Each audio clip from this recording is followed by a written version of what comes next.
রাজধানীর শাহজাহানপুর ও পল্টন থানার সহিংসতার দুটি মামলা থেকে মির্জা আব্বাস, আমানুল্লাহ আমান, শহীদউদ্দিন চৌধুরী অ্যানিসহ ৪৯ জনকে অব্যাহতি দিয়েছে আদালত।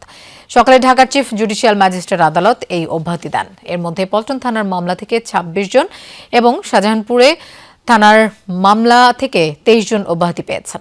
অব্যাহতি পাওয়ার পর মির্জা আব্বাস বলেন, ভুয়া মামলা দিয়ে এত বছর সবাইকে হয়রানি করা হয়েছে।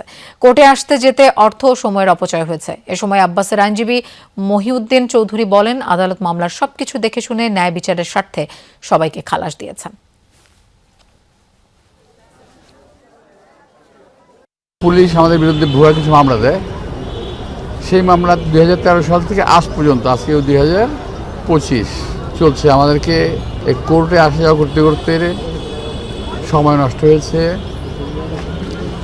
টাকা নষ্ট হয়েছে। এই মামলায় আমাদেরকে জেলেও যেতে হয়েছে। আজকে আমরা ২৪১-এর এই ধারা মোতাবেক আদালতে দরখাস্ত দিয়েছি। আদালত মামলাটা পূর্ণাঙ্গ পুঙ্খানুপুঙ্খানুভাবে পর্যালোচনা করে দেখেছেন।